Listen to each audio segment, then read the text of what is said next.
Welcome to the Smile Sisters podcast, powered by the LA Dental Clinic. In each episode of the Smile Sisters, host Dr. Ozzy and Dr. Arazu Nasiri show you how you can transform and maintain your smile. The sisters explain everything you need to know about your mouth and why keeping it healthy is key to your overall health.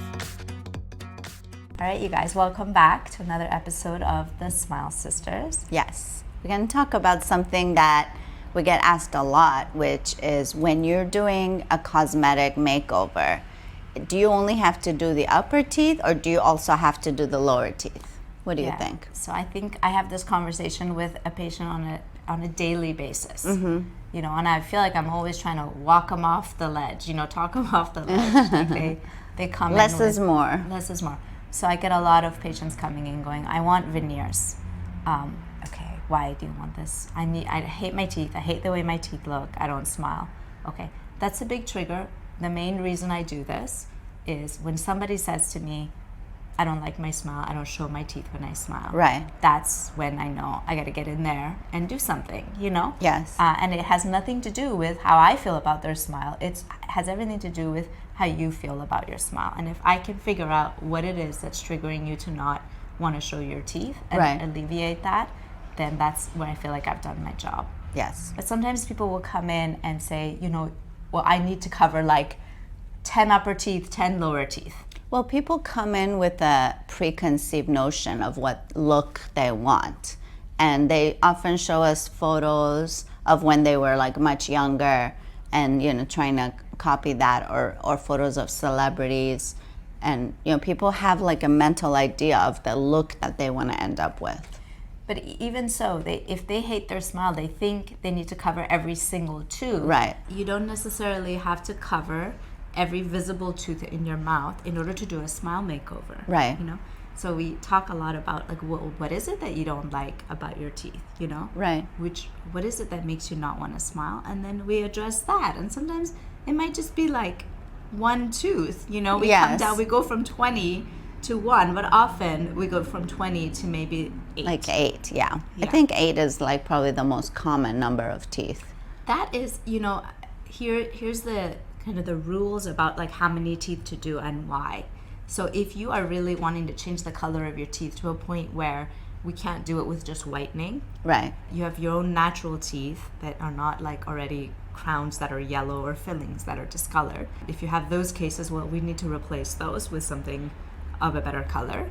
But if your own natural teeth are dark and you want to make them lighter, then you need to do at least 8 teeth. Some people 10 teeth on the top because you want to show, when you smile, you show like 8 to 10 teeth on your top. And you want to show them all the same color. You don't want to just have like a few white in the front and then you can still see the back ones that are darker. Yeah, you can't do like 2 or 4 white teeth and then have your own kind of more yellower teeth next to it. Although we gradate the color. So let's say you want to have whiter teeth. As our teeth go back, naturally they get darker. Our back teeth are darker than our front teeth. So even if we do 8, but you show maybe 10 or 12 teeth, you have a broad smile, we can do veneers or bonding on your teeth and gradate it. So as we go back, it sort of starts to blend Starts to in. get darker, so it kind of blends in. Yeah, so we can do those things. But if you want to really change color, that won't work. If you want to really go white. Yes, that's true. So it all depends. So that's the first thing. Well, how much lighter do you want your teeth to be? Can we achieve that with some whitening and like a few veneers or bonding or not? Or is it like, do we need to cover all of them? And then, so that's the first criteria that we look at. So often it doesn't involve your lower teeth. Most of us don't show our lower teeth when we smile or when we talk. Most people, some do. The reason to do the lower teeth is if you really care, honestly, it's just a personal choice. Like some people would be like, no, but I go like this in the mirror and I pull my lip down, I see them. Some people really, and I think people who want to do cosmetic work are very particular, and that's why they want this because they want to look a certain way and feel a certain way. So people who do cosmetic work tend to be a lot more detail oriented too. Yes. So, and it's okay to want that, and it's okay to do the lower teeth. It is. But it's not necessary. It's not necessary. So don't go into this thinking that you do have to do them all. Just really think about, what do I show in my smile? How white do I want my teeth to be? Yes. If I don't show my lower teeth and I don't care if I go like this in the mirror and whatever, And I'm not trying to do like 20 shades lighter. I just want my teeth to look a little fresher, cleaner, a little bit whiter and more put together. Then 8 teeth might do the trick. And the reason why I encourage people not to over-treat is because it requires maintenance. You have, no matter how good of a job we do, now you have a layer of stuff over your teeth that you have to maintain for your entire life. And so that's like extra work. Usually you need extra cleanings, you need extra checkups. These things over time can break down and you might need them replaced. Yeah, you do need, it requires more work than a natural tooth. Anything you put over your tooth is going to be harder to maintain than your own natural tooth. In a way, yeah. I mean, sometimes it's necessary, right? But this is an elective procedure that we're doing. Yeah. So when we're doing elective procedures, we really want to look at like, what are we electing to do, and what are the consequences of that? Because you see so many viral videos of people like flying out of the country and getting like all of their teeth covered up, and then it's something you have to manage the rest of your life. It's a big deal, you know. I do this every day. And I love doing this kind of work, but it's a big deal. You really want to understand why you're doing it. Yes. Also, I want to mention that you don't have to necessarily do everything in one shot. For example, maybe you just whiten first. Maybe that's all you need. And, you know, if you whiten and you're happy with it, maybe you don't even need any veneers. Totally. Maybe that's all you needed. Maybe you need some gum contouring. Maybe like, you know, you're just like don't like how short your teeth are. You can just contour the gums without doing any veneers. You can actually like give a longer look to the teeth. So maybe that's something. Maybe you only need like one veneer or one tooth. Sometimes people have like a root canal tooth that's a little darker. So you don't need to do necessarily all your teeth. Maybe you just need to fix that one tooth and whiten the rest. So you can kind of like step into it, starting with very conservative, and then, you know, you can always do like 20 veneers if that's where it ends up. But you don't have to start out with the 20 veneers is what I'm trying to say. Yeah, so then that's a good point about the single tooth as well that you made. We do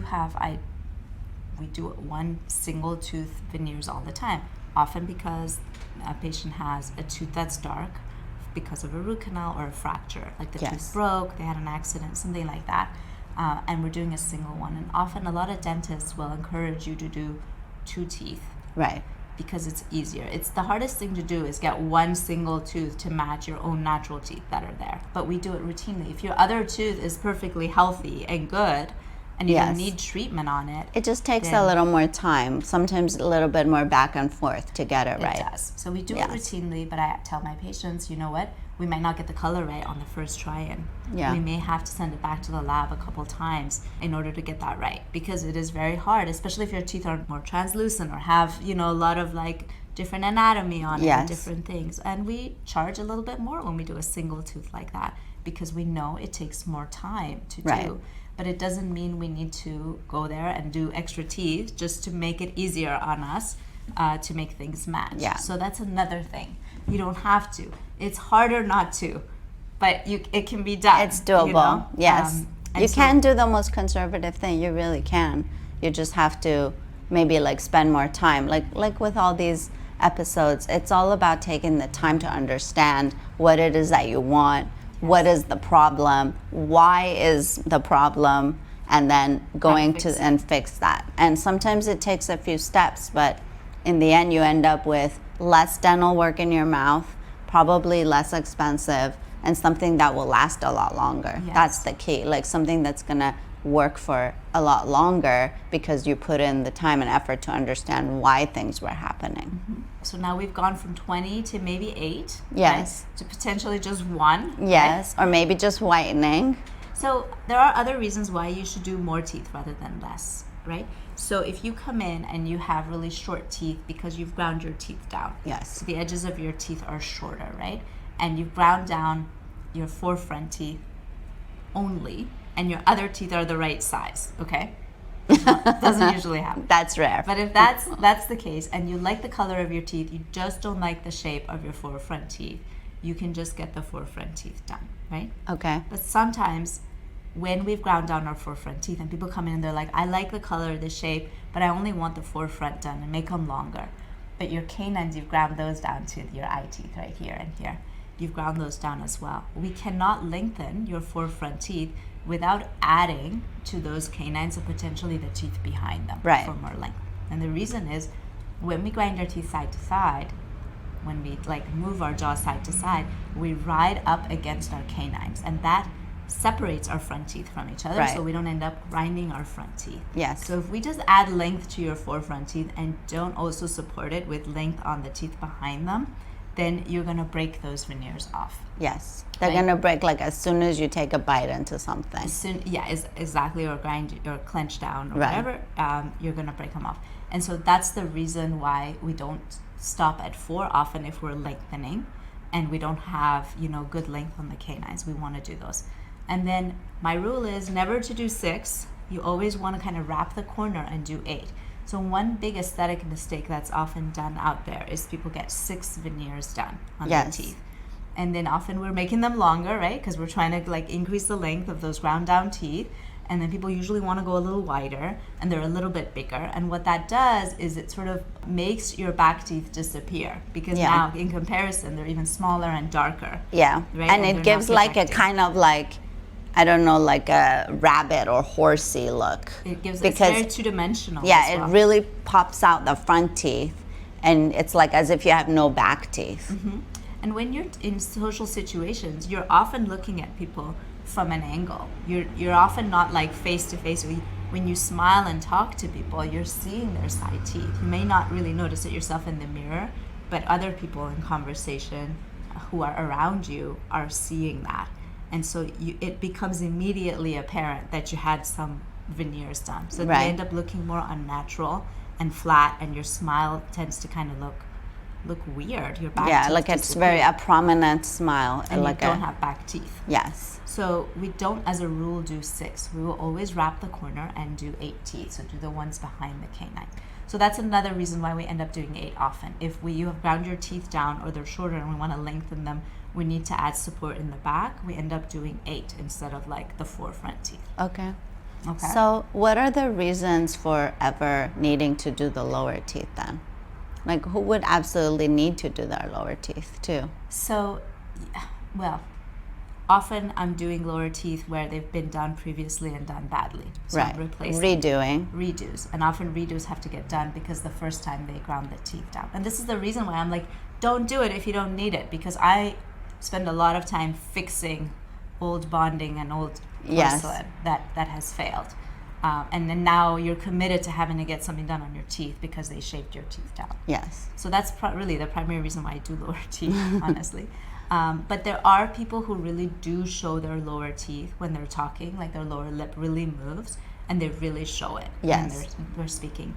And during that initial interview with me, this is the stuff I'm looking at. I'm talking to you and staring at you and being like, do you show your lower teeth? Do you not? Yeah. How many teeth do you show when you smile? Do you smile? Do you smile? Some people don't smile at all. So it's interesting. We just did bonding on a patient who was not confident with his smile. And when we did the initial photos, he smiled like this. And he didn't show his gum line. He didn't show his teeth. And I took the photos and then we did the bonding. And he came back literally the next day to do a follow-up. And he's giving me this big smile. And I'm like, well, I didn't think you showed your gums, but you do. So we really train ourselves.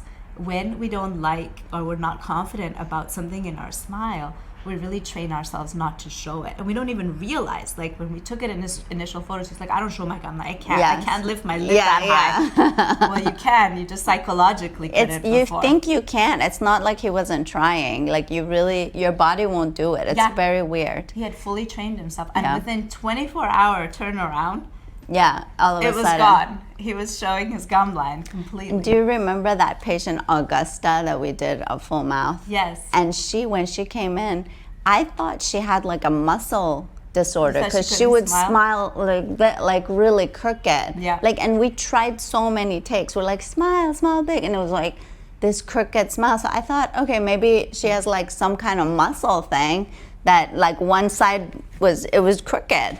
And then after we did her, her bridge and her implants and all that, it's like a perfect symmetrical smile. She just let go, relaxed. Those muscles just decided to actually smile, and it's crazy. But when I look at her before and afters, I'm just like amazed at it. like how your body reacts. It's crazy. It's a really cool thing for us as practitioners Yeah. to see that, Yeah. to see the patient come back and be so confident and smile. And they often, my patients come in and they've done their hair and they're just with their outfit, and you can just see the transformation in their head, you know? Yes. Like, we just did the teeth, but to them now all of a sudden they're comfortable smiling and like putting themselves out there. Yes. And that changes everything. So it's a really, really cool thing for us to observe. Yes. And we see it every day when patients come back for those follow-up photos, which is my favorite appointment. Yeah. When they come back and I'm like, how is it? They're like, oh, I love it. And they're just like looking gorgeous and just totally, you know, confident. So yeah, it's a really that's cool a very feeling. nice moment. Yeah. And we see it in the smile, in the how they smile with abandon, you know, they don't hide anything anymore. Yeah. They're just comfortable. It's a cool feeling. Yeah. So it's a great thing to do, and that's why I advocate for doing this kind of work, because it can really change your perspective, sort of get you going if this is really what's holding you back, you know? Yes, and people treat you differently after you get a smile makeover, and then you start to behave differently, so it's like a feedback loop. I mean, they've done studies on kids in school with, you know, crooked teeth versus kids who have a straight smile. Yes. And even in how the teachers like act towards them, and the kids that have healthy, nice looking smiles get treated better, and they're given sort of more attention, and they're assumed to be smarter, assumed like smarter. all these other insane. Yeah, it's crazy. And then that propagates itself. Those kids who are given more attention, assumed to be smarter, actually become that, right? Yeah, it's like a of course, self-fulfilling prophecy. And it really changes that. So I really also advocate, if you have children that have malocclusion or teeth that are like that, it is important from a psychological standpoint to correct that, because it can actually change how they perceive themselves, because it changes how others perceive them. Yes, and also for breathing issues for kids, now that we got into it, if you can get the expansion of the palate early on while the bones are still malleable, you can avoid a lot of like sleep apnea, snoring, and actually it has been shown that kids who sleep better do better, they have like higher test scores, like so much can be related to these teeth, but you know, everything works together in the body. Yeah. So anyways, get your smile corrected if that's what you don't like about it. If you stop yourself from smiling and showing your teeth, yes, it can have great effects. But see somebody who cares, is not going to over-treat, is going to understand the root cause of your problem and solve that, whether it's with whitening, just one crown, a set of veneers, bonding, whatever it is. Or full upper and lower, or 20 veneers. Ultimately, we will do it if we have to. Yes. But not if we don't. Okay. Thank you. See you next time. Bye. Thank you for listening to The Smile Sisters. If you found this episode helpful, subscribe and leave us a review. To book a free consultation, go to ladentalclinic.com.